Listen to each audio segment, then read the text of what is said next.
Saudara, 6 dari 10 pengikut Rizik Syihab tewas ditembak polisi di tol Jakarta Cikampek dini hari tadi. Kapolda Metro Jaya mengatakan ke-6 pengikut pemimpin FPI ditembak karena melakukan perlawanan. Dalam keterangan persnya, Irjen Fadil Imran menjelaskan polisi melakukan penyelidikan setelah mendapat informasi adanya rencana pengerahan massa mengawal Rizik Syihab terkait pemeriksaan hari ini.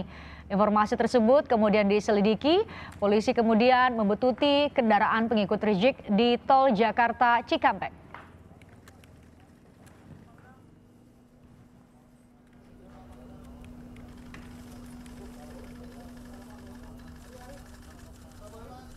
Namun upaya polisi mendapat perlawanan.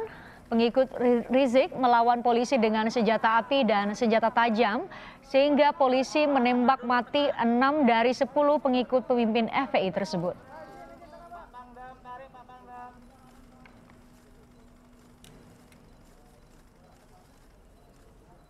Dan ketika anggota Polda Metro Jaya mengikuti kendaraan yang diduga adalah pengikut MRS, kendaraan petugas dipepet. Lalu kemudian diserang dengan menggunakan senjata api dan senjata tajam sebagaimana yang rekan-rekan lihat di depan ini. Anggota yang terancam keselamatan jiwanya karena diserang, kemudian melakukan tindakan tegas terukur, sehingga terhadap kelompok yang diduga pengikut MRS yang berjumlah 10 orang meninggal dunia sebanyak 6 orang. Saya ulangi, terhadap kelompok MRS yang melakukan penyerangan terhadap anggota dilakukan tindakan tegas dan meninggal dunia sebanyak 6 orang. Sejumlah barang bukti penyerangan polisi oleh pengikut Rizik Syihab digelar di halaman Polda Metro Jaya. Dari hasil penyelidikan sementara ada 2 pucuk senjata api jenis revolver dengan beberapa butir peluru dan sejumlah senjata tajam berupa katana dan celurit. Diketahui peristiwa penyerangan itu terjadi di kilometer 50 tol Jakarta Cikampek sekitar pukul 00.30 waktu Indonesia Barat. Saat diserang, 6 anggota Polri tidak mengalami luka.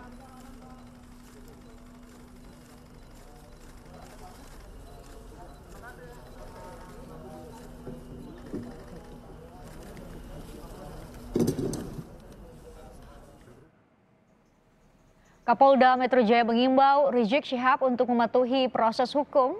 Kapolda berharap Rizik memenuhi panggilan pemeriksaan. Senada dengan Kapolda, Pangdam Jaya Majen Dudung Abdurrahman mengatakan akan terus membantu polisi dalam penegakan hukum.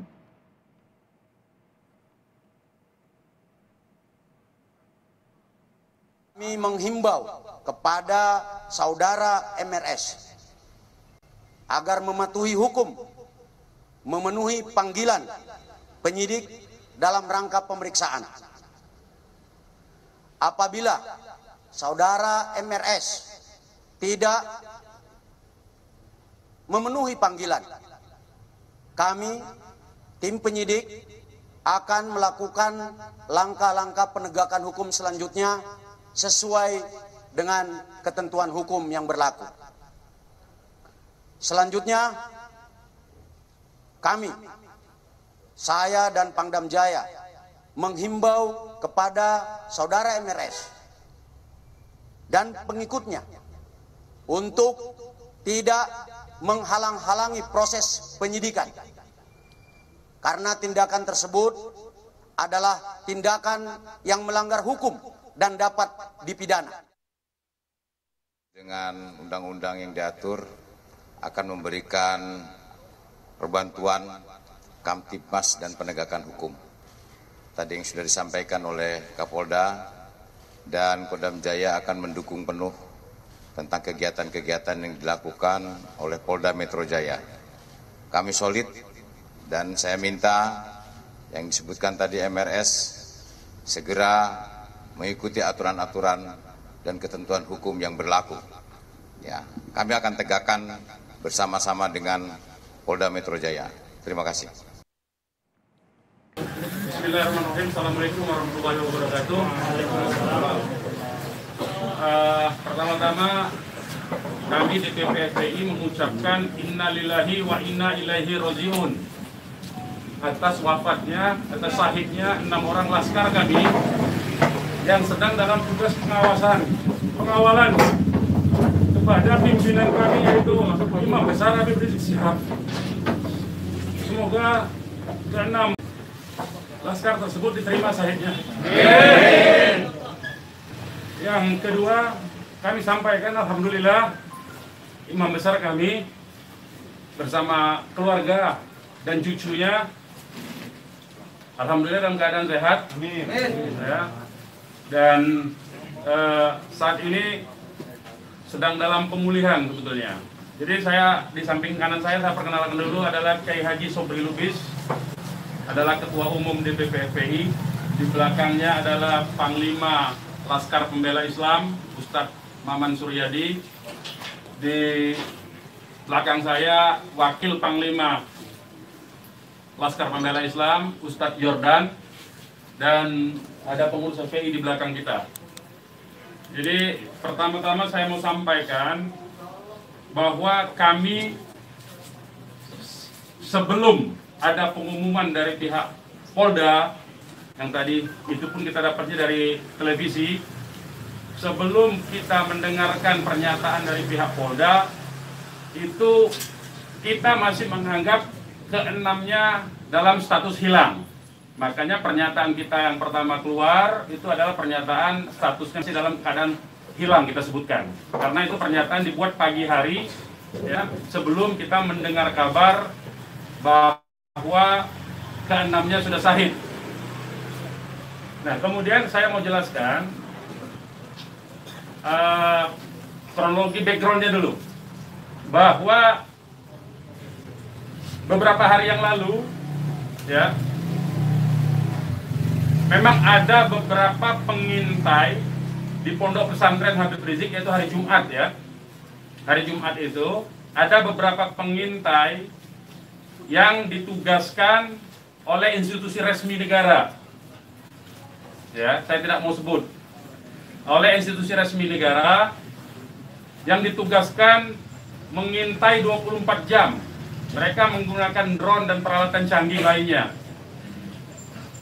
Dan kemudian ada komunikasi dari laskar yang menjaga Pondok Pesantren Habib Rizik di Megamendung itu dengan para pengintai. Karena kebetulan mereka terjebak dengan cara pengintaian mereka sendiri yang tidak profesional. Ada komunikasi antara laskar penjaga markas Syariah Megamendung dengan para pengintai. Ya. Ada 3 orang yang berhasil dikomunikasikan dan kita mendapatkan semua data-datanya.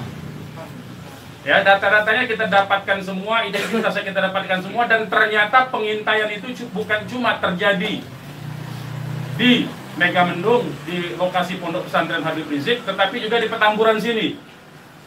Posisinya di sebelah sana, ya, posisi para pengintai. Ada foto-fotonya kita dapatkan. Kemudian juga di Sentul yang sempat dilakukan aksi demonstrasi. Artinya yang saya mau sampaikan di sini, Habib Rizik sejak kepulangannya memang diintai 24 jam. Ada 30 orang. Masih di Sentul, 10 orang di Megamendung. Jadi kita sudah tahu sebetulnya. Ya, kita sudah tahu. Nah, setelah proses hari Jumat itu, beliau bersama keluarga meninggalkan tempat istirahat beliau, tempat pemulihan beliau yang tadinya di Megamendung, beliau pindah ke Sentul, ya, pindah ke Sentul. Kemudian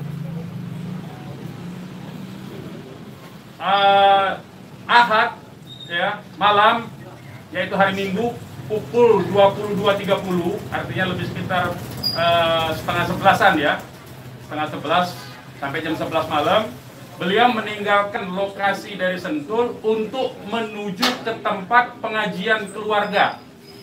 Pengajian keluarga inti. Saya mau sebutkan, pengajian subuh, ya. Pengajian subuh keluarga inti. Jadi tidak melibatkan pihak mana-mana pun juga.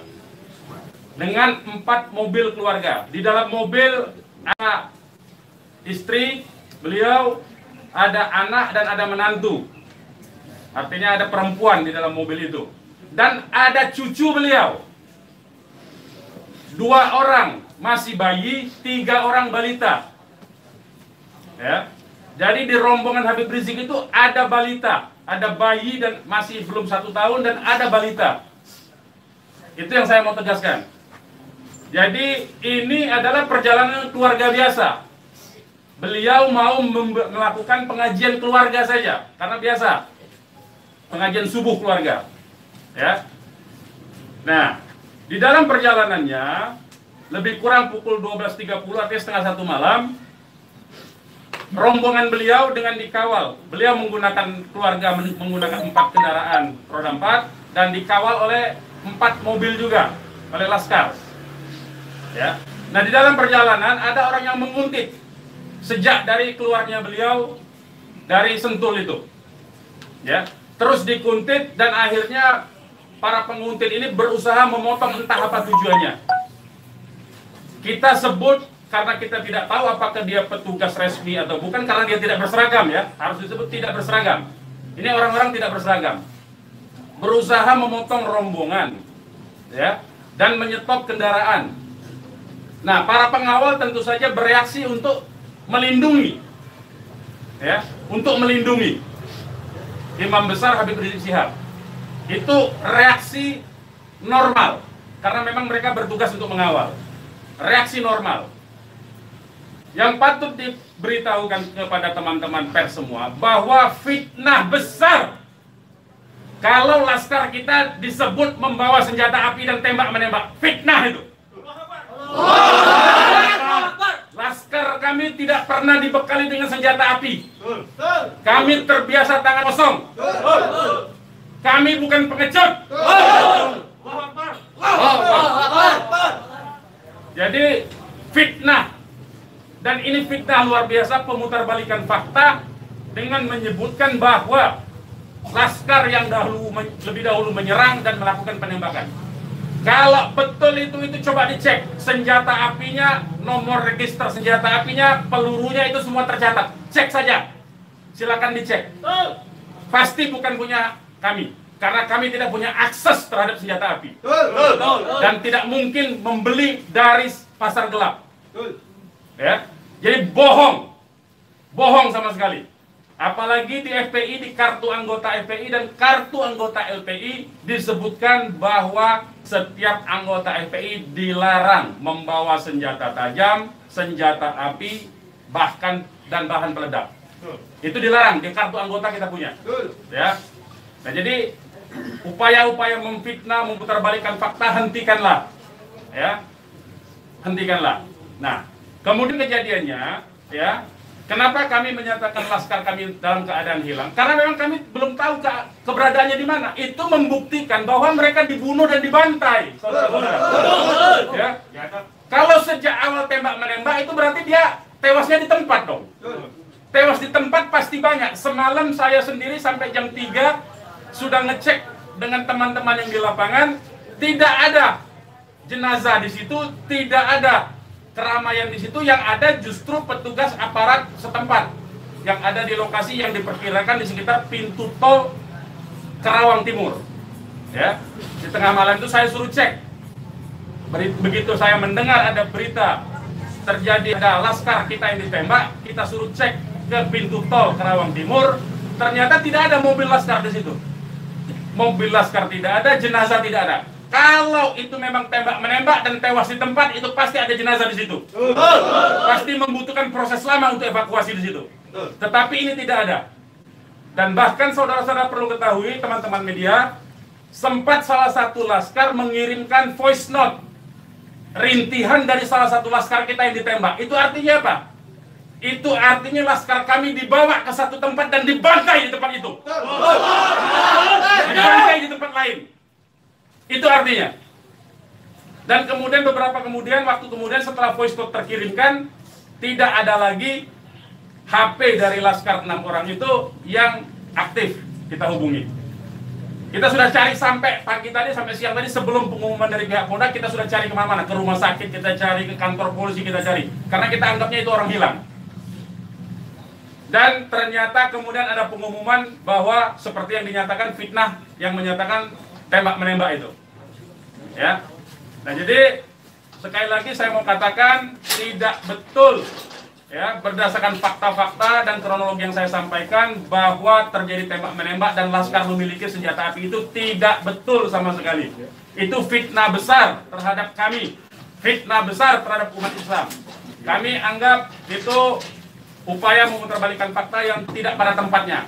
Saudara-saudara harus diperhatikan, ini 6 orang ya, 6 orang wafat dibantai, keluarganya ada satu di dalam, ya, ibunya ada satu di dalam, ada satu orang tuanya laki-laki sedang sholat di masjid, ya. Ini anak-anak kita tahu persis, anak-anak ini hanya bentuk kecintaannya mengawal pimpinan kami, imam besar, hanya bentuk pengabdian, tidak memiliki agenda apapun, tidak memiliki senjata api, tidak memiliki bahan peledak, dan segala macam bentuk senjata lainnya. Dari kami, saya kira itu. Ketua Umum silakan kalau ada yang mau menyampaikan. Silakan. Bang, ya. Untuk pengecekan CCTV di lokasi sudah dipinta? Belum kita lakukan, karena kita ini masih sibuk sampai dengan siang tadi sebelum ada pengumuman dari pihak Polda, kita masih sibuk memastikan keberadaan 6 orang tersebut. Ya. Jadi kita belum mengecek kemanapun, kita masih menelusuri kemana-mana tempat dari kemungkinan-kemungkinan itu dibawa, yaitu apakah rumah sakit, karena kita mendengar ada voice note yang tertembak, kan, rintihan dari salah satu korban yang ditembak, masih sempat didengarkan oleh laskar yang tetap mengawal, ya. Dan kita belum mengetahui itu, sampai hari ini, bahkan sampai detik ini, kita belum mendapatkan akses terhadap jenazah. Itu yang patut dicatat. Kita tahu bahwa mereka 6 orang laskar ini yang syahid ini adalah wafat, baru tahu dari pengumuman, ya, dari pihak kepolisian. Jadi itu yang perlu saya sampaikan. Tapi posisi 6 ini di mana sekarang Bang, udah diketahui? Sampai hari ini saya belum tahu. Kita belum mendapatkan informasi. Ini menunjukkan bahwa bukti konkret bahwa jenazah ini dalam kontrol dan kendali penuh, artinya kan. Kalau memang itu tembak-menembak biasa, tentu itu ada di masyarakat lain. Tentu masyarakat sudah sibuk, sudah ramai di situ. Ini sampai sekarang ini kami tidak mendapatkan akses di mana keberadaan jenazahnya, ya, kondisi lukanya di mana tembak-menembak, berapa lubang pelurunya, kami tidak tahu. Hanya satu-satunya sumber informasi, baru bahwa dinyatakan bahwa tewas. Ya. Bang, untuk yang 4 orang Bang, penjelasan yang Bapak bilang tadi yang terkait di tol Japek itu berarti Bapak melihat sendiri bahwa tidak sempat terlihat adanya mayat dalam. Saya tidak melihat sendiri, tapi kita tugaskan ada laskar kita untuk ngecek mulai dari pukul 1:30 ya sampai pukul 3 sampai menjelang subuh kita cek. Gitu. Tidak ada di situ peristiwa tembak. Siapkan masuk.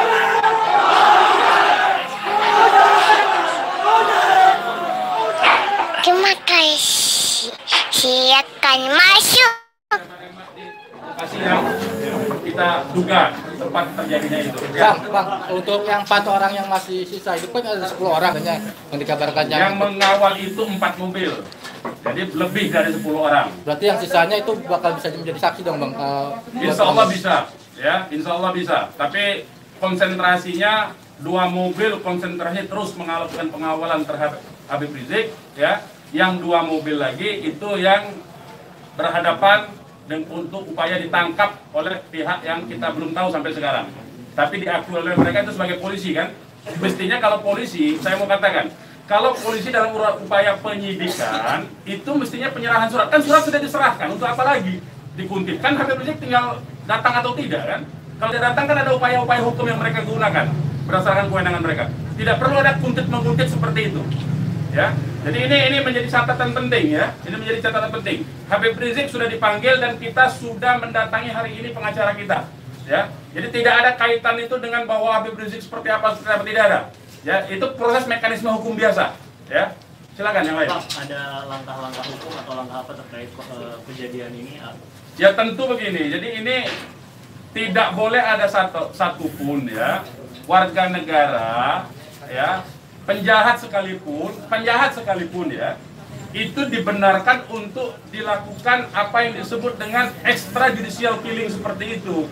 Kalau demikian caranya berarti lembaga kejaksaan, lembaga pengadilan dibubarkan saja. Cukup kalau polisi menganggap itu penjahat, ditembak, melawan, ditembak, mati udah kan, berarti nggak perlu pengadilan. Kita ini negara hukum atau negara kekuasaan. Ya. Jadi itu perlu jadi catatan juga. Jadi upaya hukum apa? Upaya hukumnya adalah dalam hal ini disebut secara hak asasi manusia, instrumen hak asasi manusia. Ini disebut dengan extrajudicial killing. Ini pelanggaran berat hak asasi manusia. Mereka yang melakukan proses pembunuhan extrajudicial killing ini, pembunuhan di luar proses hukum ini mestinya diadili oleh pengadilan HAM. Ya, mestinya instrumen yang bergerak adalah Komnas HAM ini. Ya, Komnas HAM.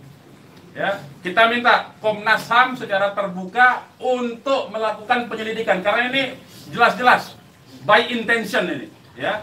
Dan yang dilakukan terhadap Habib Rizik ini terencana, ya. Ya, silakan. Penegasan aja, jadi informasi mengenai meninggalnya anggota Laskar ini itu berdasarkan hasil rilis yang disampaikan dari pihak Polda, dari pihak Polda. Makanya kita menjadi heran. Ya, artinya itu firm mereka dibunuh tuh, ya. Yang 6 orang itu sendiri identitasnya bisa disebutkan. Yang 6 orang identitas, baik saya bacakan.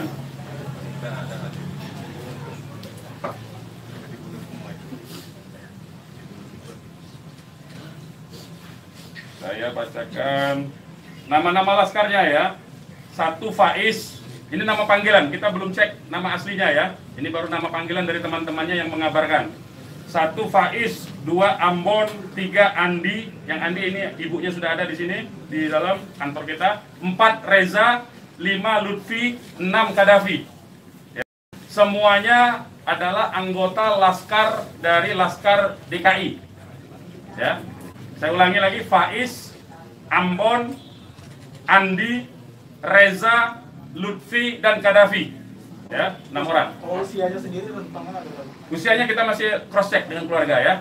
Kita belum tahu karena kita kan tidak pegang KTP-nya. Bang, satu lagi nih. Peristiwa baku tembak ini kan terjadi. Tidak ada peristiwa baku tembak, Mas. Peristiwa penembakan yang ada. Peristiwa penembakan ini kan dikabarkan sama Pak Kapolda karena ada isu pengerahan massa ke Jakarta mengawal Habib Rizik pemeriksaan. Nah, apakah itu benar? Jadi itu membuktikan itu fitnah ya. Habib Rizik itu menuju luar Jakarta, bukan menuju dalam Jakarta.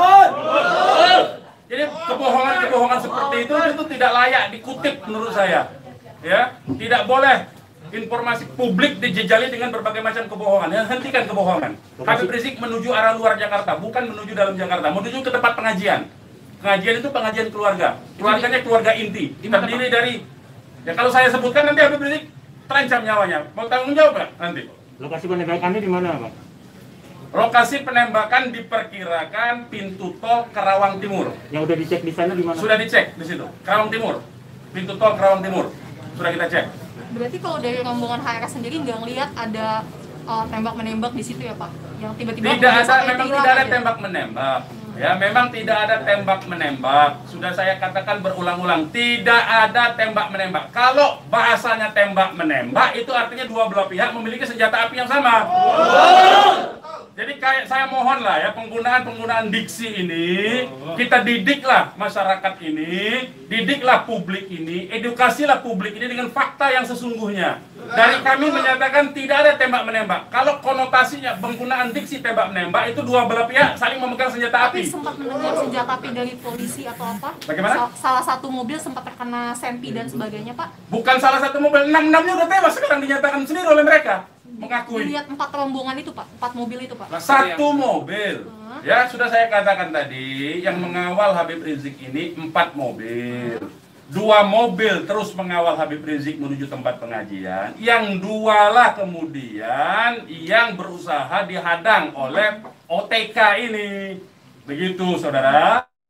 Ya. Kemudian terjadilah upaya-upaya penangkapan itu dan ada sekali penembakan di tahap awal itu dan mengenai 1 laskar. 1 laskar inilah kemudian yang voice note-nya sampai ke tim yang lain, ke mobil yang satunya. Mobil yang satunya segera katakanlah menyelamatkan diri begitu. Karena ini ada tembakan, itu bukti ya. Saya mau katakan ini ada 2 mobil. 1 mobil dihadang, 1 mobilnya kalau betul ada tembak-menembak dan laskar FPI punya senjata, tentu dihajar pakai mobil satunya.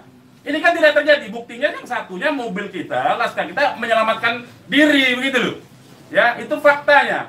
Jadi tidak ada penggunaan diksi tembak-menembak. Penembakan yang ada itu. Penembakan oleh siapa? Sementara ini mereka mengakui bahwa itu dari pihak mereka. Dengan tadi pernyataan kan, jelas kan? Mereka sendiri yang mengakui. Tadinya kita anggap itu OTK, tapi sekarang sudah diakui. Ya. Nah, karena ini aparat negara yang melakukan, maka ini disebut pelanggaran hak asasi manusia yang berat. Begitu.